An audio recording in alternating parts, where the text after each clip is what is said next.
প্রথম প্রশ্ন একজন নাম দিয়ে প্রশ্ন করেছেন যে আমাদের এই এলাকায় একটা মসজিদে একজন শায়েখ আছেন যিনি ফরজ সালাতের পরে সম্মিলিত হাত তুলে দোয়া করেন।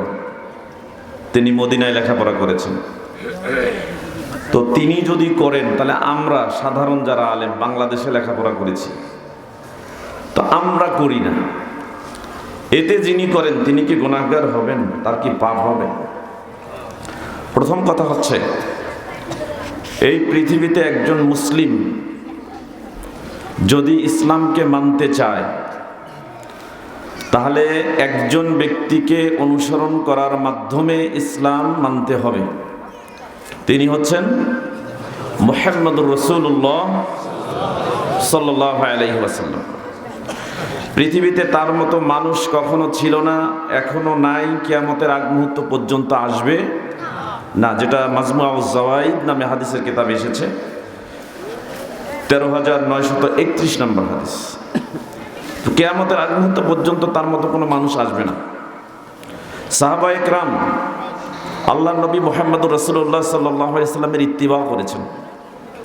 ইমাম আবু হানিফা রাহিমাহুল্লাহ তিনি একটা কথা স্পষ্ট করে বলেছেন, যেটা মিজানুল কুবরা মূল কিতাব প্রথম খণ্ড ৯ নম্বর পৃষ্ঠার মধ্যে এসেছে, যে ইয়াকুমুল কওলা ফি দীনিল্লাহি বির-রাই, তোমরা দিন, ধর্ম এবং ইসলামে নিজের মতামত দিয়ে কোনো কিছু প্রয়োগ করার চেষ্টা করো না।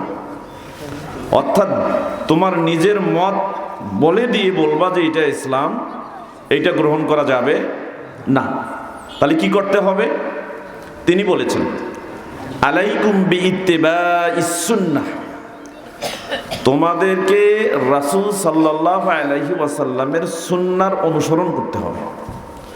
তাহলে বোঝা গেল ইমাম আবু হানিফা রাহিমাহুল্লাহর কল থেকে যে ইত্তিবাউস সুন্নাহ, সুন্নাহর অনুসরণ করেই ইসলাম মানতে হবে। তাহলে কোনো ব্যক্তির আদর্শ বা তার কৃতকর্ম আমাদের জন্য ইসলাম হিসাবে অনুসরণযোগ্য ততক্ষণ পর্যন্ত নয় যতক্ষণ পর্যন্ত রাসূল সাল্লাল্লাহু আলাইহি ওয়াসাল্লামের সিলমোহর ওই ব্যক্তির কথা বা কাজের মধ্যে থাকবে না।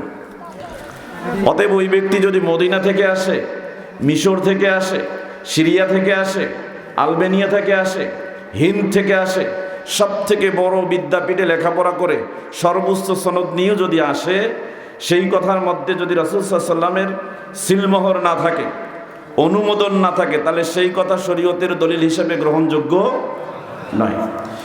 বুখারীতে হাদিস আসছে, মিশকাতুল মাসাবির কিতাবুল ঈমানের ১৪০ নম্বর হাদিস। আল্লাহর নবী সাল্লাল্লাহু আলাইহি ওয়াসাল্লাম, মান আহদাসা ফি আমরিনা হাযা মা লাইসা ফিহি ফাহুয়া রাদ্দুন, অর্থাৎ যে দিনের মধ্যে এমন কিছু উদ্ভাবন করলো যাতে রাসূল সাল্লাল্লাহু আলাইহি ওয়াসাল্লামের অনুমোদন নেই, তা পরিত্যাজ্য, তার মানে তাটা পরিত্যাগ করতে হবে। এজন্যই বলছি, কোনো ব্যক্তি যদি শরীয়তে এমন কিছু কৃতকর্ম করে যাতে রাসূল সাল্লাল্লাহু আলাইহি ওয়াসাল্লামের কোনো অনুমোদন নাই, সে যদি মদানি আলেমও হয়, তার কথা গ্রহণযোগ্য নয়। কথা কি স্পষ্ট? অতএব এটা আমাদের দলিলযোগ্য নয়।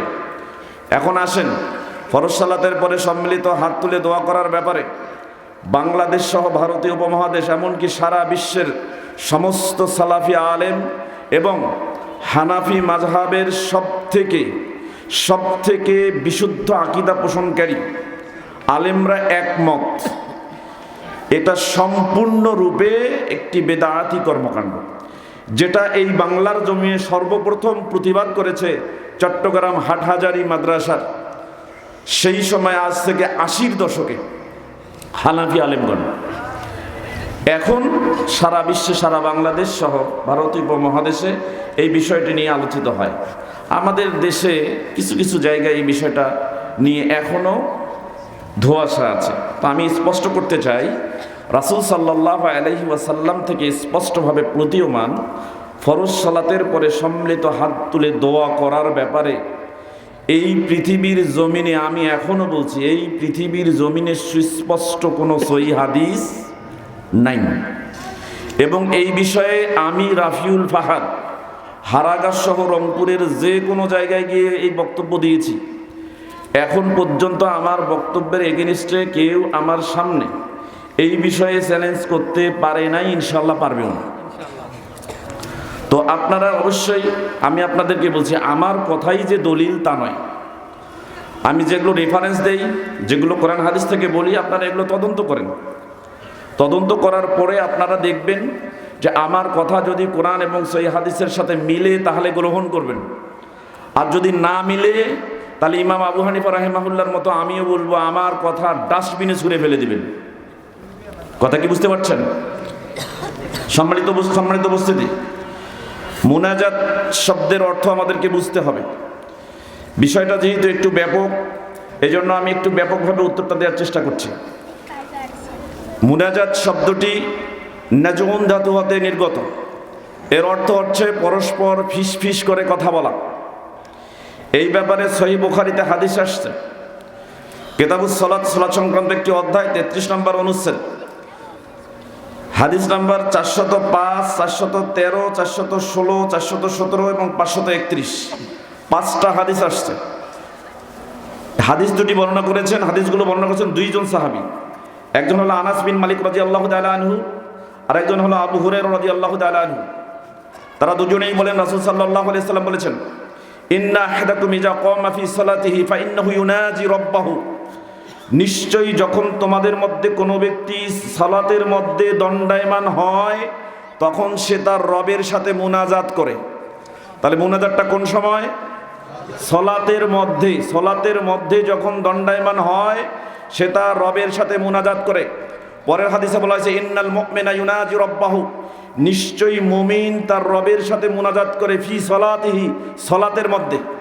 পরের হাদিসে বলা হয়েছে, ইন্নাল মুসাল্লিয়া, মুসল্লি বলা হয় যে সালাত আদায় করে। ইন্নাল মুসাল্লিয়া ইউনাজি রাব্বাহু, নিশ্চয়ই মুসল্লি তার রবের সাথে মুনাজাত করে। পরের হাদিসে বলা হয়েছে, ইজা ক্বামা আহাদুকুম ফি সালাতিহি ফালা ইয়াবসুকা আমামাহু, তোমাদের মধ্যে কোনো ব্যক্তি যখন সালাতের মধ্যে দণ্ডায়মান হয় সেজন্য তার সামনে থুতু না ফেলে। কেন? ফাইন্নাহু ইউনাজি রাব্বাহু বা ফাইনাজি ইউনাজিল্লাহ মাদামা ফি সালাতিহি, সে তার রবের সাথে মুনাজাত করে যতক্ষণ পর্যন্ত সে সালাতে থাকে। হাদিসে স্পষ্ট। তাহলে মুনাজাত কোন সময়?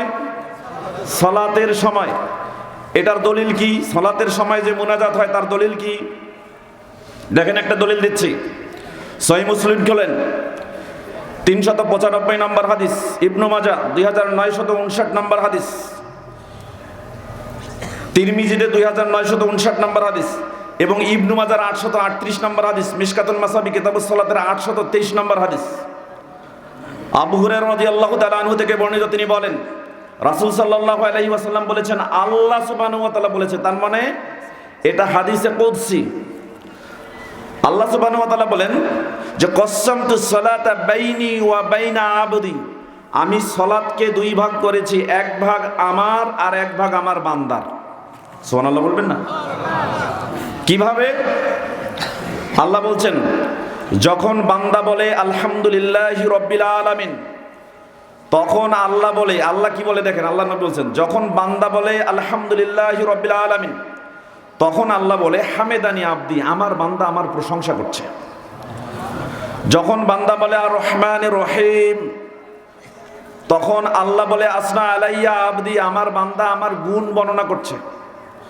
যখন বান্দা বলে মালিক ইয়াউমিদ্দিন, তখন আল্লাহ বলে মাজ্জাদানি আবদি, আমার বান্দা আমার মর্যাদা বর্ণনা করছে। যখন বান্দা বলে ইয়াকা না'বুদু ওয়া ইয়াকা নাস্তাঈন, তখন আল্লাহ বলেন যে হাজা বাইনি ওয়া বাইনা আবদি ওয়ালি আবদি মাসালা, এই বাক্যটার এক অংশ আমি আল্লাহর আর এক অংশ হলো আমার বান্দার, আর আমার বান্দা এই আয়াতের মধ্যে যা চেয়েছে আমি আমার বান্দাকে সেটা দিয়ে দিলাম। তাহলে এই যে দেখেন, এই হাদিসটার মধ্যে একটা বাক্য বান্দা বলছে, আরেকটা বাক্য আল্লাহ, একটা বাক্য বান্দা বলছে, আরেকটা বাক্য আল্লাহ, একটা বাক্য বান্দা বলছে, আরেকটা বাক্য আল্লাহ। পৃথিবীর কোনো মানুষ এটা জানে? শোনে না, জানেও না। তার মানে এটার নাম ফিস ফিস করে কথা বলা, এটার নামেই হচ্ছে মুনাজাত। কথা কি বুঝতেছেন? তাহলে মুনাজাত হলো সলাতে, সলাতের বাইরে কোনো সম্মিলিত হাত তুলে দেওয়া করা, যেটাকে বলা হয় আরবিতে রফুল ইয়াদাইনি ফিস সলাহ, অথবা বলা হয় আদ-দুআউল ইস্তিমাইয়া বিরফিল ইয়াদাইনি ফিস সলাহ বা বাদা সলাতিল মাকতুবা। এই রকম টার্মে যতগুলো কথা আসছে, আপনারা যারা আরবি ভালো বোঝেন অথবা আরবি ভালো না বুঝলেও এখন গুগল ট্রান্সলেটর বের হয়েছে, বাংলায় কথা বলে আরবিতে অনুবাদ করে সৌদি আরবের ওয়েবসাইটগুলোতে দিয়ে দেবেন, 1 সেকেন্ডের মধ্যে ওর জবাব চলে আসবে। ফরজ সালাতের পরে হাত তুলে দোয়া করা যাবে কিনা সৌদি আরবের শায়েখরা কি বলে। যদি সেটাও না পারেন, তাহলে যারা ইংরেজি ভালো জানেন, ইংরেজিতে গুগলে লিখে সার্চ দেবেন দ্য কংগ্রিগেশনাল দোয়া ওয়ার্ড সাপ্লিকেশন আফটার দ্য ফরজ সালাহ, is it legitimate or not. এটা ইংরেজিতে লিখে সার্চ দেবেন, একটু পরেই ইংরেজিতেই ওর উত্তর এসে যাবে, এবং ওর উত্তরটা আপনারা অবশ্যই বাংলায় ট্রান্সলেট করে দেখবেন। সেখানে স্পষ্টভাবে সৌদি আরবের শায়েখ সহ সারা পৃথিবীর বড় বড় বিদ্বানরা এটাকে বিদআত বলেছেন। অতএব এটা পরিত্যাজ্য, এটাকে পরিত্যাগ করতে হবে, এটা সালাতের কোনো বাইরের অংশ নয়। অতএব এটা করা যাবে না। যারা এটাকে ধরে আছেন তারা পচা বেদাত করছেন, নিঃসন্দেহে, এতে কোনো সন্দেহ নেই। আল্লাহ সুবহানাহু ওয়া তাআলা আল্লাহু আ'লাম, তিনি আমাদেরকে এর থেকে মুক্ত থাকার তৌফিক দান করুন। সকলে বলি আমিন।